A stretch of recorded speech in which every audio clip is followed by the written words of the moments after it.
Hey guys, what's up? We are back with some more reactions after dark, and we are, of course, going to be watching serial killer, a monk who carved up his victims and locked them in iron chests by Dark Asia with Megan, which, of course, we're just doing a short one today. Usually all her videos are short, like 20 minutes, maybe 30, if they're like extra long, but usually 20 minutes. So we're just doing a short one today since we did that 3+ hour video yesterday for finally finishing up Burning Sun Part 3 by Rotten Mango. So we're just doing something short and sweet today. I don't think I have anything special to talk about other than the fact that uh, it's such a coincidence that I started doing the reaction stuff this year. Just like finally gave in and started doing it. And YouTube, I think, is introducing a new like policy that might actually make that stuff semi not okay. Like it starts on the 15th, so in 4 days, that policy goes in, and it might hit reaction videos. I'm not sure. We'll have to see.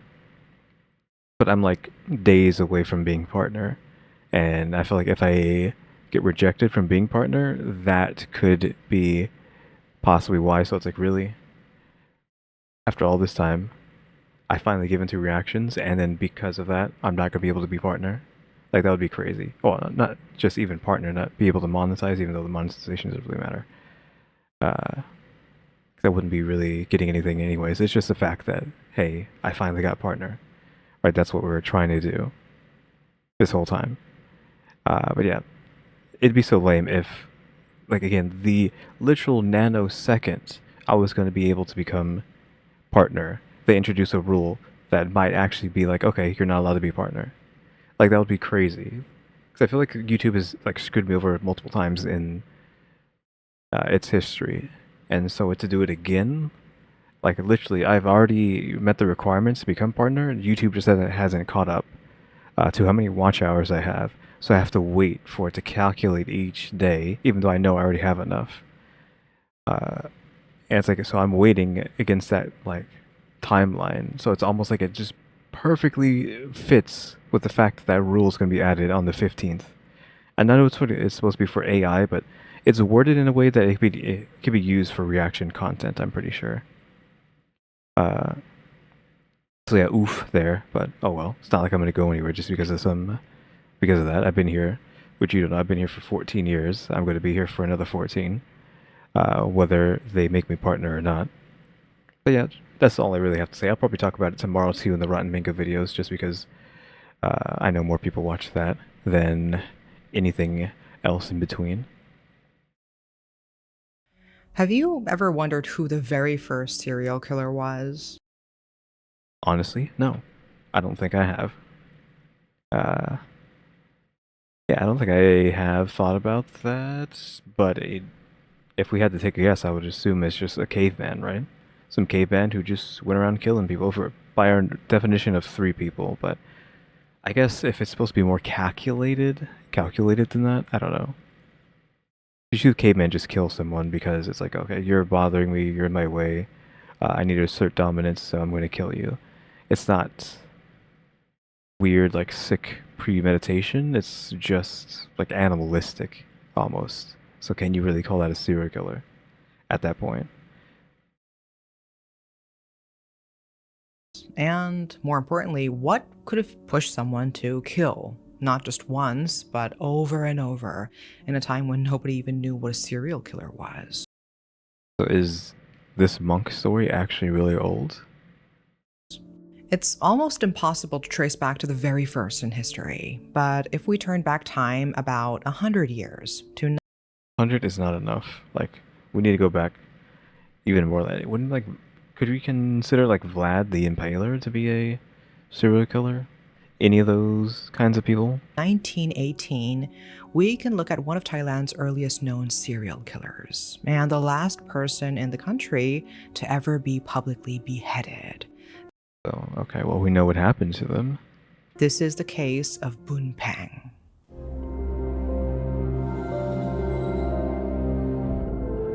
Assuming the audio is just fine. Does she usually do ad reads after this? I forget. This case came to light Okay, on a no. calm afternoon in January 1918. A few men from a village near the Chao Phraya River in Noontaburi province had Cool picture. Old picture. gone out fishing.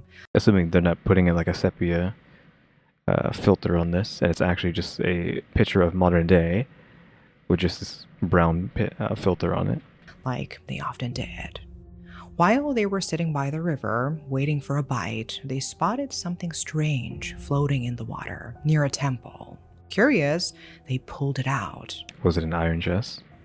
It was an old Yep. iron box. At first, they thought it might be some kind of treasure, but Also says this is the actual box. So 100 years ago, this is early 1900s, not the 1800s. So we have photography, obviously, at this point. I don't know if this is recolorized or if this is just an actual photo that was colored. But when they pried it was actually a color photo back then. it open, what they found inside was straight out of a nightmare. So I mean, this was like later, like this is like in a museum somewhere. This is just a picture of it in the museum. There's a lot of special effects and whatnot going on here, so it's making it look possibly older than it might actually be. This photo. The body of a woman cut into 8 pieces. Her hands and feet were tied with rope. Her internal organs were spilling out. It was so horrifying that the men could barely believe what they were seeing. Some ran straight to the nearest police station. Okay, police stations existed. When the police arrived, I mean, of course they did. This is early 1900s, not like 1600, whatever. they started an initial investigation. The body was an unidentified woman wrapped in a mosquito net. Bricks, or according to some reports, wooden blocks, had been packed into the chest, likely to weigh it down and keep it at the bottom of the river. But without any leads, there wasn't much they could do. That is, until a rickshaw driver showed up. He had seen the news and came forward with a simple statement. I was told to dump the chest by Bun Peng. That one sentence changed everything. He became a key witness in the case. The Okay, but does he know who asked him to do that, though, is the question. first real break investigators had. So now the question became, who was Bun Peng really, and what made him capable of committing such a brutal murder? Oh, well, that's his name. I thought that was like a Bai. So when he said like, okay, I get it. When he said Bai Boon Peng, I thought that meant like by a location, not like that was. He was saying, yeah, this guy told me to dump the chest. Really, and what made him capable of committing such a brutal murder? He was born in 1890 in a remote village called Tauten, Not that old then, right? At this point. a small place near a canal in what was then called Monton Laupuan, now known as Nakhon Phanom province in northeastern Thailand. His father was Chinese, his mother was Lao. That made Bun Peng half Chinese, half Thai-San. According to some sources, both of his parents died when he was just 5 years old. After that, he was taken in by an elderly couple named Suk and Pian. They lived in Bangkhon Prom district in Bangkok, and they raised him like their own grandson. Despite having very little, Sok and Pian loved him deeply. They gave him everything they could: food, shelter, care. He grew up in a home filled with love, even if they didn't have much else to give. As he got older, people started noticing him. As a teenager, Bun Peng was known for being extremely handsome. Not just nice looking, but charming, eloquent, and the kind of guy women would stare at when he passed by. Except for the fact we cannot see anything from this photo. People said women would swoon just from looking at him. But good looks can be deceiving. Behind his charm, Bun Peng had a darker side. He was a lazy man. He refused to work, even when his grandparents needed a little help in the fields. Maybe it was because they spoiled him, trying to give him everything they could. But he never developed the motivation to do things on his own. Instead of working like everyone else, he became fascinated by something else entirely: What, he looks like a witchcraft books. black magic. How do they even have that over there? Hello? He What? got especially interested in things like love spells, charms, and something called the twin potion. twin potion. I'm not familiar with that. a kind of love potion that was believed to make people fall uncontrollably in love. It was all steeped in superstition. One day, he met an old man who lived near a temple in Ruam. That man was willing to teach him everything he knew about black magic. Is it actually black magic? Like, I guess black magic, that term is such a generic term, doesn't mean anything. I assume this had to be like dark magic that's part of Taiwanese. Is it Taiwanese? Thailand's folklore and religion, not just this weird broad term black magic. I would assume it has to be whatever that term is in whatever religion we're going off of here, or just culture and whatnot. Because black magic just seems too vague and like too Western of a term for what might be happening here. And from that point on, Bun Peng was hooked. He started sneaking out of the house every day to learn more. His grandparents noticed the change. He started talking to himself, mumbling strange words they didn't understand. Eventually, they found out what he'd been up to, and they were terrified. Afraid that his study of black magic would bring evil into their lives, or worse, be used to hurt others, they kicked him out of the house. With nowhere to go, Bun Peng made his way to the Bang Lampu area in downtown Bangkok. And this time, he didn't just study black magic. You had trolleys back then. He started selling it. He offered services, charms, potions, spells, and not long after, the 20-year-old Bun Peng became a monk, ordained at Wat Theravada Kunchan, one of Bangkok's older temples. For a while, it seemed like he had found a new path. People came from all over just to receive blessings from him. With his soft voice, his clean robes, and his good looks, he drew crowds. But that image didn't last, because soon enough, the same darkness crept back in. And this time, he began to mix black magic into his role as a monk. With his charm and carefully crafted image as a monk, Bun Peng didn't just attract worshippers. He lured people in with promises. Promises that he could change their lives, solve their problems, fix their broken hearts, all with a little black magic. Is he telling them it's black magic though? Or is he telling them it's monk Buddhism or whatever we're trying to go off of with religiously here? People started lining up to see him, especially women. Many came to ask for love spells. Some were from the upper class, wealthy women who had heard talks about a monk who could mend hearts with potions. Bun Peng welcomed these women to the temple, often at night. This is when he starts killing them? I don't know why he would want to do that, but it doesn't seem like he's a psychopath, at least from the get-go. He was just described as being lazy. So how does lazy turn into serial killer? He was respected by many of his followers, even allowed to make money while under ordination.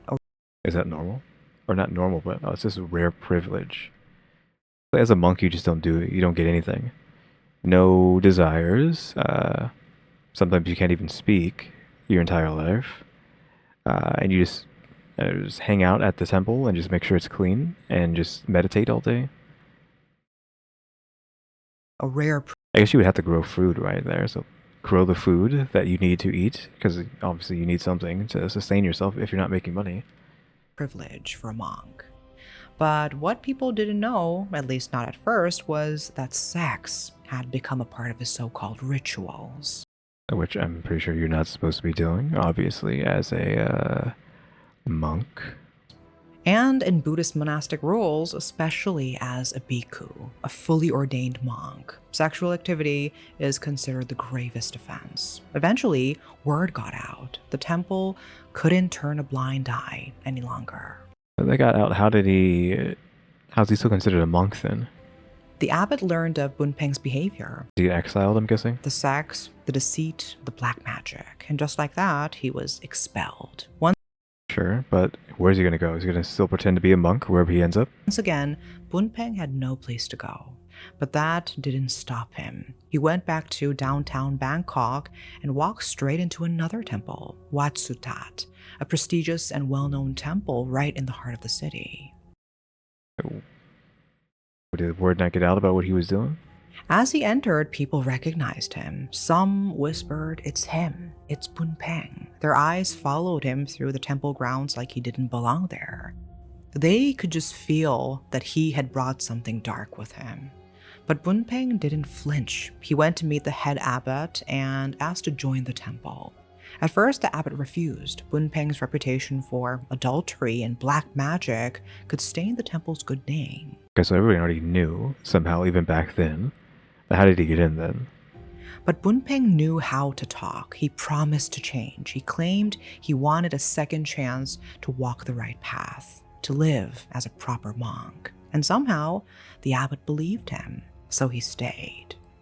But of course, the promises didn't last. Instead of reforming, Bunpeng went straight back to his old ways, and worse. He opened an illegal casino inside the monk's residence. How is he getting away with all this stuff? Hello? Like, is nobody watching this guy? He had multiple affairs with women. He kept making and selling love potions. And somehow he got away with it for 9 years. Either they were letting him get away with it, or they were just like so oblivious. Because like, how is he doing this in the temple? People believe that his reputation for effective love spells and his connections with wealthy women protected him. Sure. But behind the scenes, something far more sinister was happening. At some point during those 9 years, Bunpeng started to kill. His first confirmed victim, according to his own confession, was a man named Nai Liam, a jewelry seller. I was gonna say, why do we have this gold on this screen unless he's stealing? So did he steal to get money? Nai had come to What is he gonna use it with the money though? He lives. I would assume he lives at the temple. Bunpeng to sell him some pieces. But instead of buying anything, Bunpeng had already planned to kill him and steal the jewels. Why though? With help from his followers, he murdered the man and took everything he had brought with him. How do you just help a monk kill somebody? But now he had a problem, a body to get rid of. So it's not even just him. He has accomplices now. But how did he sweet talk them into killing another person? Sure, this was like 100 years ago, but things are more civilized. It's not like it's not more civilized than now, but things are still civilized at this point. We have proper societies being made. So how do we just like, oh yeah, let's just kill this guy, rob him? I'm a monk, let's just do it. Especially if a monk asks you, like, that doesn't seem right. So he ordered his disciples to cut up the corpse and stuff it into another iron chest. Then they loaded it onto a rickshaw and dragged it about 6 kilometers through town. Back then, moving something like that wasn't easy, especially without being seen. But somehow, they managed to cross over the Chao Phraya River and dump the chest into the canal. The body was found in May 1917. When locals eventually found the chest and opened it, they were stunned. Police didn't even know how to handle the case. A murder like this was unheard of. And the idea that a monk might be behind it, that was unthinkable. People couldn't even bring themselves to consider it. So Bunpeng got away with it. From there, Bunpeng began what would later be called a killing spree. It's believed he killed at least 5 people, most of them wealthy women who had come to him for help. Like, why, again, he's just killing people that he could be stealing from instead, question mark. But, I mean, he shouldn't be stealing or killing them. I still feel like we need a why. Like, why are you doing this? One of those victims was Prick, Did just get lost in the sauce or something? the 20-year-old woman whose body had been discovered in the river. Or I guess if you want to believe in, like, black magic stuff, maybe the black magic corrupted his soul, and thus he became bloodlusted. Prick had come to Bunpeng because she'd heard of his reputation, and she was desperate. Married to a wealthy man named Kunsitkidi who gave her everything except affection. He spent more time with his mistress than with his own wife. Prick wanted her husband's love back, so she came to Bunpeng for a potion. But Bunpeng had other plans. It wasn't her beauty that caught his interest. It was her money. Soon, the potion meant for her husband was forgotten. Instead, Bunpeng seduced her. Despite knowing his reputation, she fell for him. Maybe it was his charm or maybe it was the promises. Either way, she ended up in a relationship with him behind her husband's back. Eventually, Prik became pregnant, and she was certain that the child was Bunpeng's. Her husband barely touched her anymore, so she asked Bunpeng to take responsibility. Is this the woman whose insides were out? That would make sense. Horribly makes sense. Like it puts into perspective the chest that was found before, right? Unless, like she said, the first one was a man or was a woman who was found. Like when she first mentioned a chest, it was a woman inside. But then the first person he killed was a man. But now he's about to kill a woman who's possibly pregnant. And I feel like the implication there is just like that first chest was her because he probably uh, killed her by stabbing her in the stomach. Again, because she's pregnant, so it's like hyper messed up. But Bunpeng wasn't thinking about fatherhood. He was planning to marry another woman, What? someone named Tat. And Prig's pregnancy didn't fit into that future. She had become a liability. So instead of taking responsibility, he decided to kill her. He sent her a letter saying he wanted to return her necklace and asked her to meet him. And she went, trusting him, maybe hoping they could still find a way forward. They sat together for a while, speaking in quiet tones. We don't know exactly what was said, but at some point during that meeting, as her guard was down, Bunpeng quietly stood up, walking behind her, and strangled her with his bare hands. After Bunpeng murdered Prik and stuffed her dismembered body into the iron chest, which was wrapped in a mosquito net and packed with bricks, he stood over it for a moment and reportedly said, "Now, how do I throw this into the river?" That's when he turned to the only people he trusted to help him clean up his crime, his two disciples.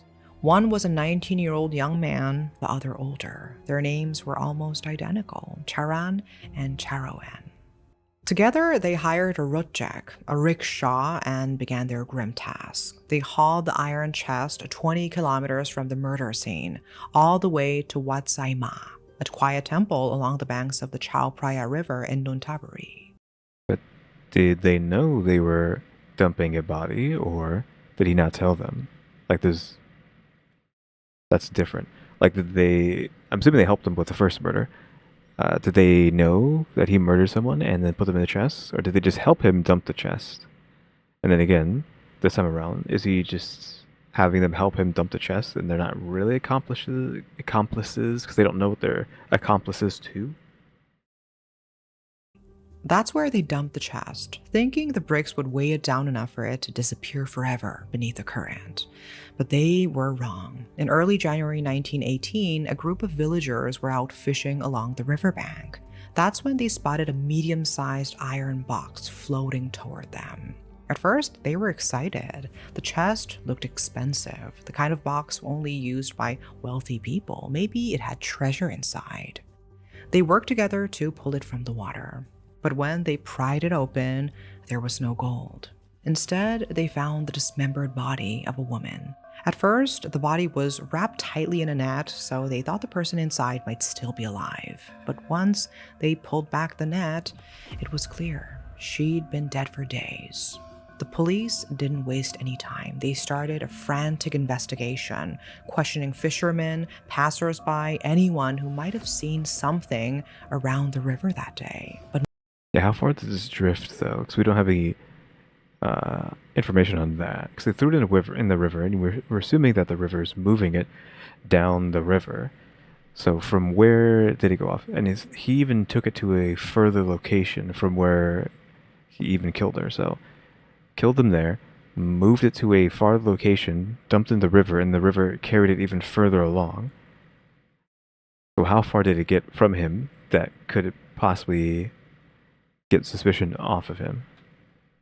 nothing came up. There were no leads and no witnesses, just the body of a young woman crammed into a chest. With no other options, the police decided to release her description to the public. They published everything they could, her appearance, the condition she was found in a local newsletter. They were hoping someone out there had a missing daughter and might recognize her. And not long after, a woman came forward. As soon as she arrived at the station and saw the description, she burst into tears, calling out her daughter's name, Prick. She told the police that her daughter had left home after receiving a letter from a man named Bunpeng. The mother also mentioned she had heard of Bunpeng before, not from personal experience, but from rumors. Stories about a notorious monk from Watsutat, a man known for dealing in black magic and adultery. With that tip, the police turned their attention to Bunpeng, but again, they hit again. He's going to end up doing this for 9 years, you said? a wall. They had no solid evidence, and every time they questioned him, he denied everything. So they tried once more. They made another public appeal, this time with Prick's confirmed identity. They asked if anyone had information that could link Bunpeng to her death, and finally, someone spoke up. It was Charan, one of Bunpeng's own students. Okay, got sold out, possibly. He told the police that he had helped dump the iron chest with Prick's body into the river. Okay, just outright saying it. But that wasn't all. He also told them something even more shocking. He revealed that this wasn't the first time Bunpeng had killed. That was all the police needed. On January 14th, 1918, during Bunpeng's wedding ceremony, yes, he was getting married, police arrived and arrested him. Guests were stunned. Even though many knew his reputation, they didn't expect to see him dragged away in handcuffs right in the middle of his big day. Even more disturbing was Bunpeng's expression. He was seen calm, almost blank, without any emotion, no sign of regret at all. It was as if killing someone, even someone carrying his child, meant nothing to him. While he was in custody, the police pressed him about Prick's murder, and then asked if he had ever killed before. That's when he confessed to the murder of Mr. Nai. Now, with 2 confirmed murders, investigators looked deeper. They began to suspect that Bunpeng was responsible for more. Okay, so Prick was the possible last murder, and Nai was possibly the first one, and there was some in between that we didn't get told. Up to 5 other disappearances were connected to him, mostly women who had been romantically involved with him. Each case had the same eerie pattern. The victim went missing, and sometime later, a sealed iron chest would be found in a canal. People from the temples where Bunpeng had stayed even reported seeing 7 iron boxes stored in his room, all of which vanished over time, presumably one for each victim. Yeah, he literally just buy a bunch of iron chests, knowing that he was going to do it. Just had them waiting in the back. That's kind of crazy. Just be like, yeah, I'm going to have a bunch of chests, and I know I'm eventually going to kill a bunch of people and put them in there, so I might as well just stock up now. But Bunpeng never admitted to killing more than 2. Even until the very end, he refused to confess to the other murders. There's no detailed record of how the court process unfolded, but in the end, the investigation concluded with Bunpeng being charged for 2 murders, Nai and Prick. As for his 2 disciples, Charan and Charen, the ones who helped Bunpeng, there's no official record of what punishment, if any, they received. But Bunpeng was sentenced to death. On August 19, 1919, he was publicly executed, beheaded in front of a crowd. He was tied to a wooden pole as the executioner entered the space, sword in hand, performing. This is actually this guy's execution. I can't really tell what's going on, though. We have someone in the middle, but he is... I guess he's... here? But I can't tell what's going on there, even. What is... It's just too old to see what's happening. Like, I can't make out anything here. Like, you have the body here, but I don't... Is there something here? Like, this is just like a mess of imagery. I don't know what's happening here. If there's just people in the background, if his body's here, or what? Performing a ceremonial dance, a tradition before executions at the time. The crowd gathered in silence. Okay, so no, he was here then. Like whatever is happening in the middle there was nothing. Like this is him? Question mark? I thought it was just him because it looks like there's a pole here, but I guess maybe there's a person. Oh wait, think I can kind of see them now. Actually, yeah, I think I see this person now. They've come into focus. Like the head is around here, like right here maybe, and then their arms up there, and then like maybe they have an arm here, and then there, no, you have the body like that. I can't tell what the other leg is doing. It almost looks like it's like this. I don't know what this is. But yeah, you can see like there's like someone dancing here nearby, I think is what we're getting out of that. Tradition before executions at the time. The crowd gathered in silence, watching the man whose name had become infamous. Oh, these police are military. These men in white. Some pointed, others whispered. Bunpeng didn't flinch. What happened next depends on who you ask. According to local folklore, something strange occurred.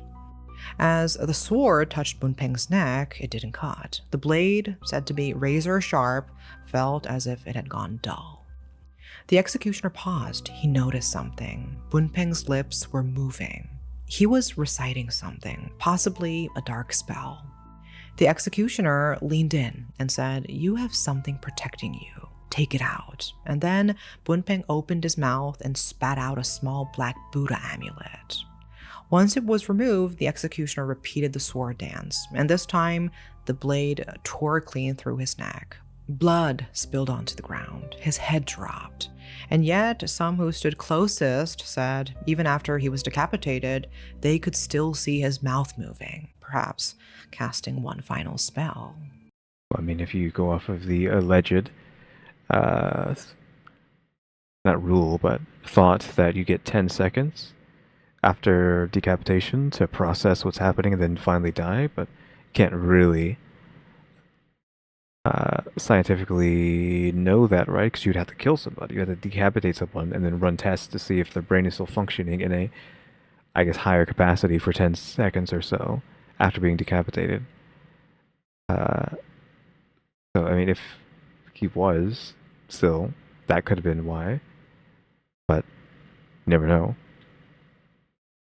After his death, Bunpeng's body was buried at Wat Pasi, near the San Saeb Canal. The chests, used to hide the victims' bodies, were said to be buried beneath the temple grounds. People believed Bunpeng's spirit still lingered around the area, but over the years, it transformed from something feared into something strangely respected. Over time, locals built a shrine in his name, not to honor what he did, but to appease his spirit, to ask for peace, to stop the evil from spreading. They feared his spirit might linger with resentment or anger, and believed that offering respect might prevent further misfortune. Yeah, but that's kind of like normal. Just, even though he's evil, like, we need to make sure that that evil doesn't persist in his death if he's, like, doing dark magic, black magic stuff.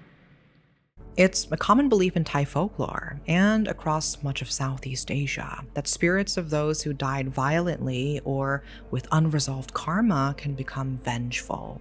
Building shrines, giving offerings is seen as a way to calm that spirit, to turn a feared ghost into a protective one. Some even started calling him Uncle Bunpeng. He became the subject of folk legends, ghost stories, and even movies, Yeah, what the heck is this? The black coffin poster. including the 2015 film The Black Coffin. And although some people claim his spirit now protects the area, others still say they feel a chill every time they walk past the shrine, as if someone's watching. And that's the end of the case of Bunpeng Hiplek, Thailand's first known serial killer and the last person in the country to be publicly beheaded. What bothers us is that so much remains unclear, not just how many people he killed, but how someone in a position of spiritual trust was able to carry out such crimes for so long. It kind of seemed like they just were letting him get away with it. Because there's no way they didn't know that he was doing this stuff. Also, the folklore thing there of him protecting himself from being killed. Why would he stop?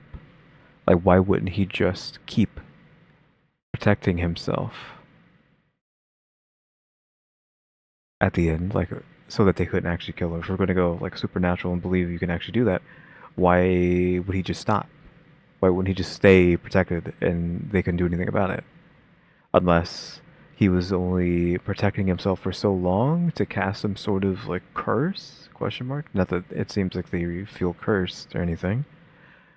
Maybe ritual to stay around as a spirit? Question mark.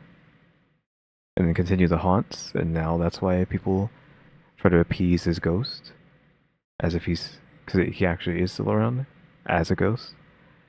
Of course, that's just like supernatural stuff. Again, just back to reality.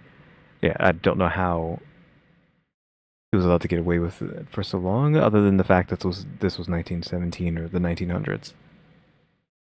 But how he just goes from some normal lazy guy to a serial killer doesn't make sense.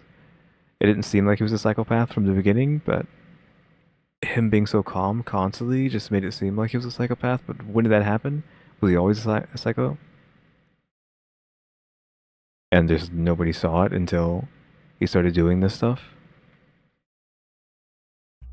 7 iron chests were said to have been seen in his room. Only 2 victims were ever named. The rest, we will probably never know. This case leaves us with a few things to think about. What happens when belief and fear are exploited by someone in power? Why do some people turn to dark practices? Is it for control or to fill something missing in themselves? And how do communities process crimes like this, where spiritual belief, trust, and violence all intersect? Wunping's story isn't just about a killer, it's about how people can be drawn in by appearances and how those appearances can be used to hide the worst intentions. Let me know what you think in the comments, and if you've heard of similar cases where crime and belief overlap, feel free to share them. I mean, isn't that just like cult stuff in general? You know, like drinking the Kool-Aid. It's probably like a big example, right? That was cult stuff, cult related? Question mark. I feel like that's kind of just common things that just end up happening. That is all for today. Thanks for watching. Okay, that is the end of that video. Again, this is just a quick one today. Because obviously in between we try to do some quick ones here. I guess we could have done Opium's video for her third video, but I guess we're just doing a Dark Asia today. So I can just have a break. Since we did, again, do Burning Sun Part 3 yesterday, which took me all morning to upload. I don't even know how many hours it took to upload, but it took basically all morning. So that was rough, having to stay awake to make sure it gets uploaded. Because the internet on my computer has a chance to just stop working and I have to unplug it and plug it back in. So I have to stay awake if I'm uploading something. I can't just go leave it up during the night and go to sleep. I have to stay awake for it to make sure nothing happens. I don't think I have much more to say about the story or anything else. I've already talked about the whole new YouTube policy that's coming in a few days. I'll probably talk about it again at the beginning of tomorrow's video. But yeah, guys, thanks for watching. Remember to buy my stickers or think about becoming a member or subscribe if you haven't subscribed, because we're working on watch time and subscribers, and we have a throne now as well. And shout out to the members, EmmyStarr, RaleyDrew, and alexgkiller 880. But yeah, guys, thanks for watching. Tune into the next episode. Like, subscribe, comment. You know the do. See ya.